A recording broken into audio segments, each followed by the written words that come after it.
exact same way that Mr. Trump controls Mr.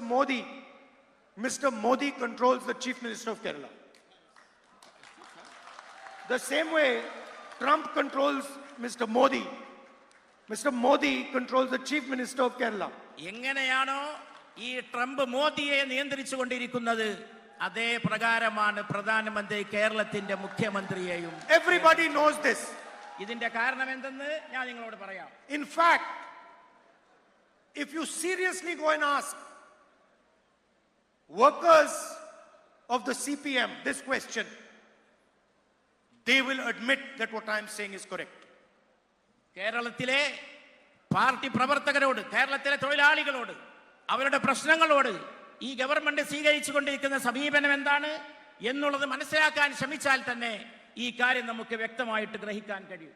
I want to understand why the CBI and the ED take action against opposition politicians but do not take action against the Chief Minister of Kerala or the politicians of Kerala. കൂട്ടരും കേന്ദ്ര ഗവൺമെന്റിന്റെ ഏജൻസികൾ ഇവിടുത്തെ UDFന്റെ നേതാക്കന്മാർക്കും പ്രവർത്തകന്മാർക്കുമെതിരെ നീങ്ങുമ്പോൾ എന്തുകൊണ്ടാണ് മുഖ്യമന്ത്രിക്കും കൂട്ടർക്കുമെതിരെ നീങ്ങാൻ അവർ മുന്നോട്ട് വരാത്തത് എന്നുള്ളതും ഈ അവസരത്തിൽ. I've got 36 cases on me. I've got 36 cases on me. 36 cases. 36 കേസാണ് അദ്ദേഹത്തിനെതിരെ ഇവിടെ രംഗത്തുള്ളത്. 36 കേസാണ് ഈ രാജ്യത്ത് എനിക്കെതിരെ ഇതിനകം അവരെടുത്തിട്ടുള്ളത്. I have been interrogated by the ED for 55 hours continuously.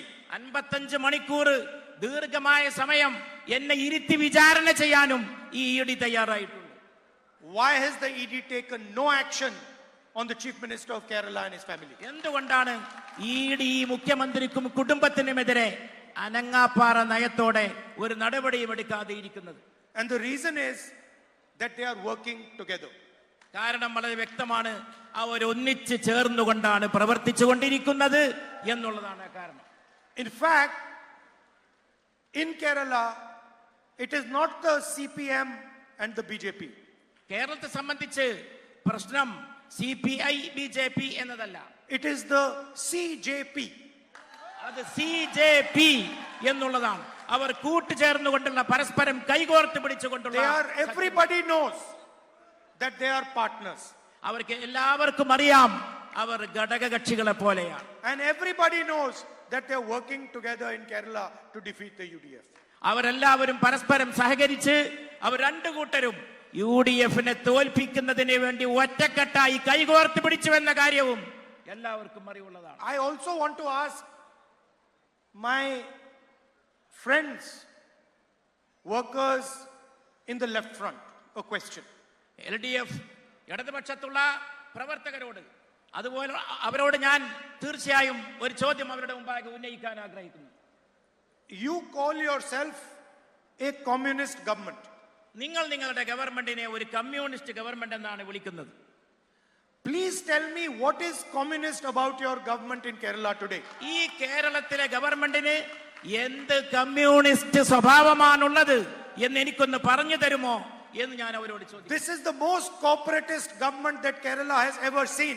ഇത് ഏറ്റവും വലിയ കമ്മ്യൂണിസ്റ്റ് വിരുദ്ധവും ഏറ്റവും മുതലാളിത്തപരവുമായിട്ടുള്ള ഒരു സർക്കാരാണ് ഇന്ന് Keralam ഭരിച്ചുകൊണ്ടിരിക്കുന്നത്. It is against the interests of the workers.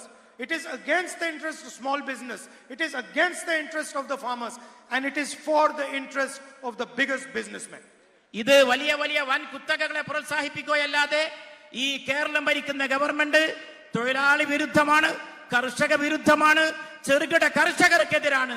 ഇവിടുത്തെ ജനങ്ങളുടെ ഒരു താല്പര്യവും സംരക്ഷിക്കാതെ ഏതാനും കുത്തകകളെ മാത്രമാണ് അവർ വളർത്തുന്നത്. In fact, I have a suggestion for them. ഞാൻ യഥാർത്ഥത്തിൽ എനിക്ക് അവരുടെ മുമ്പാകെ ഒരു നിർദ്ദേശം വെക്കാനുണ്ട്. Your name is Communist Party of India. നിങ്ങളുടെ പേര് കമ്മ്യൂണിസ്റ്റ് പാർട്ടി ഓഫ് ഇന്ത്യ എന്നാണ്. Change it to Corporatist Party of India. Comprehends party of India എന്ന് നിങ്ങളുടെ പേര് മാറ്റാൻ നിങ്ങൾ തയ്യാറാകണമെന്നാണ്. At least stand for what you say you are. പറയുന്നതിന് വേണ്ടി പുറത്തു വന്ന് ആ നിലപാട് വ്യക്തമാക്കി പ്രവർത്തനത്തിൽ മുന്നോട്ടിറങ്ങി ആ വാക്ക് പോലെ പ്രവൃത്തിയിലും നിലകൊള്ളാനെങ്കിലും നിങ്ങൾ തയ്യാറാകണം. You can ask their workers this question, and I guarantee you at least 50% will say, you know what, what Rahul Gandhi has said is true. We are no longer the Communist Party of Kerala. We are the corporate party of Kerala. ഞങ്ങൾ ഈ ചോദ്യം നിങ്ങളുടെ ഇടതുപക്ഷ മുന്നണിയിലെ പ്രവർത്തകരോട് ചോദിച്ചാൽ അവരിൽ 50% പേരെങ്കിലും സമ്മതിക്കും നിങ്ങൾ പറഞ്ഞത് ശരിയാണ്, രാഹുൽ ഗാന്ധി പറഞ്ഞത് ശരിയാണ് എന്ന് അവരിൽ 50% പേരും സമ്മതിക്കുക മാത്രമല്ല